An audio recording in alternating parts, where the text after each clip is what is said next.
La radiodiffusion nationale vous parle.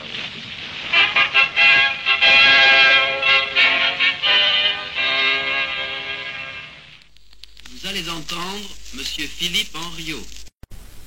Dimanche de Pâques. Pourquoi ne délaisserions-nous pas une journée les querelles et les débats, les polémiques et les controverses? Pâques, fête religieuse, mais aussi fête familiale, souvenir d'enfance en même temps qu'évocation d'éternité. Pâques, vacances, printemps, espérance et promesses. Pourtant, pour la 5e fois, sans interruption, sans répit, sans entr'acte, c'est Pâques de guerre. Lorsqu'en 1940, nos cloches en deuil sonnèrent pour un Alléluia, auquel nous trouvions déjà, sans savoir, comme un avant-goût mélancolique, qui nous eût dit qu'en 1944, il ne nous serait pas encore permis d'entrevoir l'année où nous aurions retrouvé avec l'oubli de nos misères, nos candides joies d'enfants. Pâques de tristesse et de deuil, Pâques d'angoisse et de détresse, Pâques célébrées autour de tombes fraîchement ouvertes, tombes de nos parents, tombes de nos amis, tombes d'êtres chers disparus au hasard de 1000 tourmentes, tombes aussi de tant d'illusions et de tant d'espérances. Pâques pourtant avec dans la sonorité du vieux mot familier, tant de rêves obstinés, tant d'attendrissements réveillés.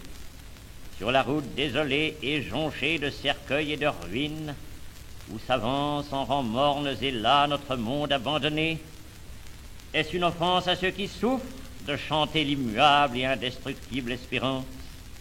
Est-ce une offense à ceux qui marchent les pieds saignants et les épaules rongées par les courroies du fardeau qu'ils portent, de s'asseoir un instant sur le talus poudreux et aride, en contemplant le ruban monotone de la route sans fin que nous parcourons depuis bientôt 5 ans entre des ruines et des tombeaux? Il faut pourtant bien qu'oublieux pour quelques heures des épreuves dont nous sommes assaillis, nous nous plongions dans nos souvenirs du temps où la vie pouvait encore être heureuse et que nous tentions en les ressuscitant d'accroître notre provision de courage et de foi. Pâques, c'était naguère les vacances, le délassement, le repos.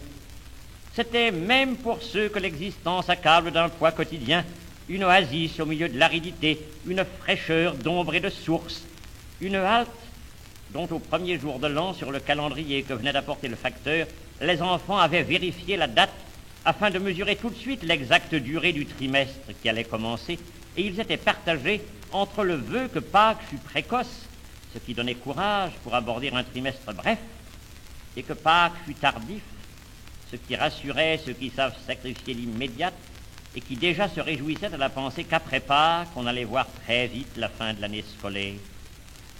Pâques, fête religieuse, pour ceux-là même qui n'ont plus au fond du cœur qu'une étincelle de foi et qui partagent avec Noël le privilège d'être salués avec déférence et émotion par ceux qui se croient les plus affranchis de l'enseignement séculaire de la religion.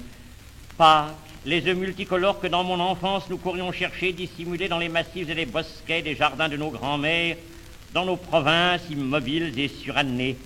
Eux teints de coloris crus et violents dont on saluait la découverte avec des cris de joie, eux de Pâques dont nous ne pensions guère alors, mais pensions-nous à autre chose qu'à la joie de l'œil, qu'il deviendrait une des richesses les plus enviables de notre temps déshérité.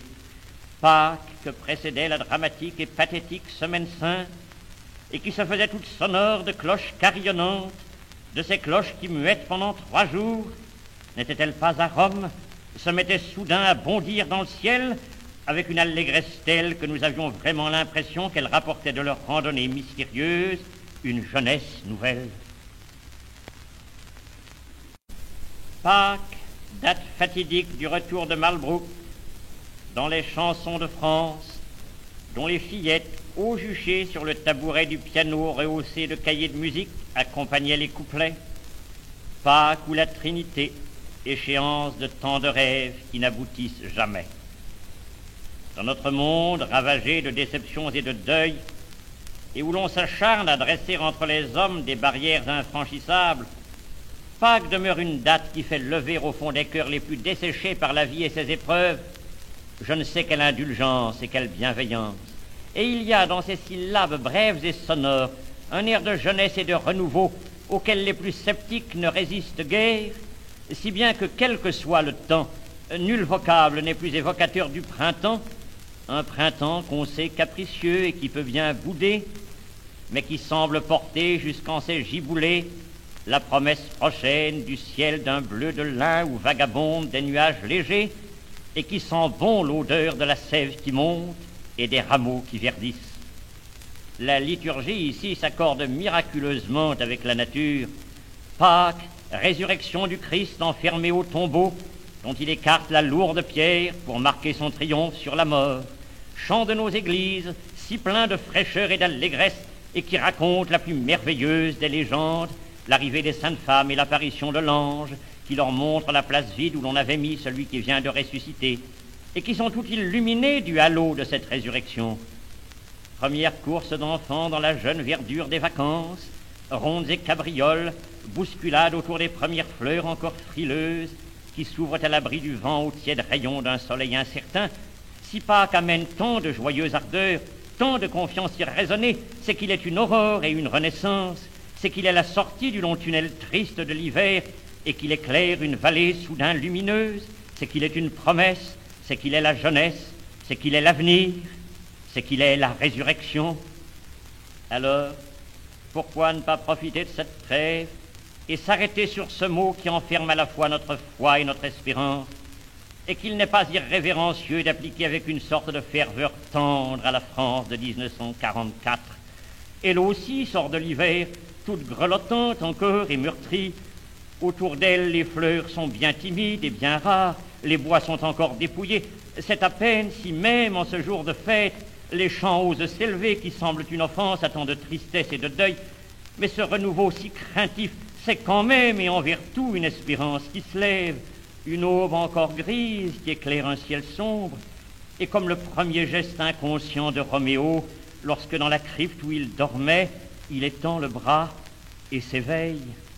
Cloche de Pâques, souvenir de Pâques, éternelle jeunesse de Pâques, et cette résurrection qui défie la mort, les calculs des méchants, les ruses des hypocrites, et qui confond à la fois le scepticisme de Pilate, l'arrivisme de Caïphe, la trahison de Judas, la passagère lâcheté de Pierre et l'incrédulité de Thomas, quelle leçon en cette journée pour ceux qui seraient tentés de désespérer.